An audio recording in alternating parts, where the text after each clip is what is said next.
The empire that vanished overnight. The silent fall of the Songhai dynasty in the heart of West Africa, along the curve of the Niger River, once stood a city so powerful, so wealthy, that its scholars rivaled those of Cairo, and its armies marched farther than the eye could see. But today, few know its name. Few remember the golden empire that once made Europe tremble with envy. Few remember the Songhai. This is not just a story of a lost kingdom.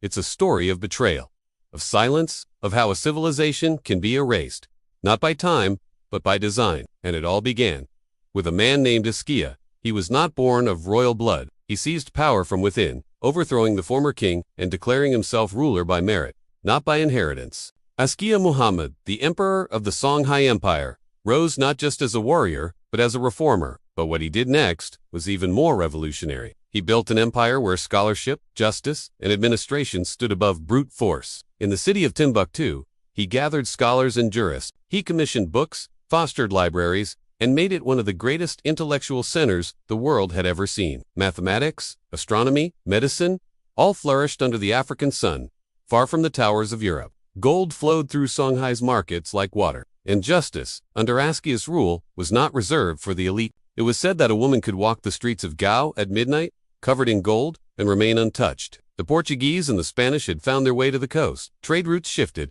guns were introduced, greed expanded. But empires, no matter how, just are never safe from envy. While Askia was reforming the soul of his empire, Europe was changing. He sent a small force, barely a few thousand men, armed with European muskets and cannons, across the Sahara Desert. They were not braver, but they had something the Songhai did not. And to the north, in Morocco, Sultan Ahmad al-Mansur watched with jealous eyes.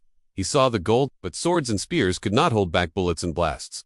He saw the wisdom, and he saw an opportunity. In 1591, he did the unthinkable. They were not stronger. Gunpowder. At the Battle of Toundabi, Songhai warriors, tens of thousands strong, faced the Moroccans with bravery. The empire fell not in a blaze of glory, but in disbelief. How could a power so vast, so enlightened, collapse so fast? How could a civilization that rivaled any in the known world be reduced to a footnote? Here's where the silence begins. The fall of Songhai wasn't just a military defeat.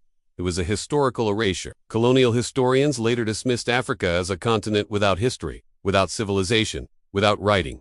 But Songhai had all three. They wrote in Arabic, they studied the stars, but the manuscripts survived. Hidden in clay pots, passed down through generations, protected by people who knew the power of the written word. They built political systems so advanced that European visitors often returned home, astonished and frightened. Quietly, they speak of algebra, of astronomy, of law. So why weren't we told? Because remembering Songhai challenges the narrative. It proves that Africa was not waiting to be discovered. It had already discovered itself. Its voice, its science, its soul. It proves that civilization is not born in white marble halls alone, but also in sun-baked clay, in river cities, in whispered verses under crescent moons. Askia died blind and in exile, betrayed by his own sons in a struggle for power. But even in his final years, he kept dictating orders, striving to preserve a vision of justice that had once held an empire together. After the fall, Timbuktu's libraries were looted, its scholars scattered. Those books still exist today. They defy the myth that Africa was silent, and they remind us, history is not what happened. It's what was recorded. What was allowed to be remembered? The Songhai Empire didn't vanish overnight. It was silent. Its story wasn't lost. It was buried. And now, as we dig through the sands of time, piece by piece, we begin to hear it again. The whisper of a mighty people who once ruled not with fear, but with knowledge.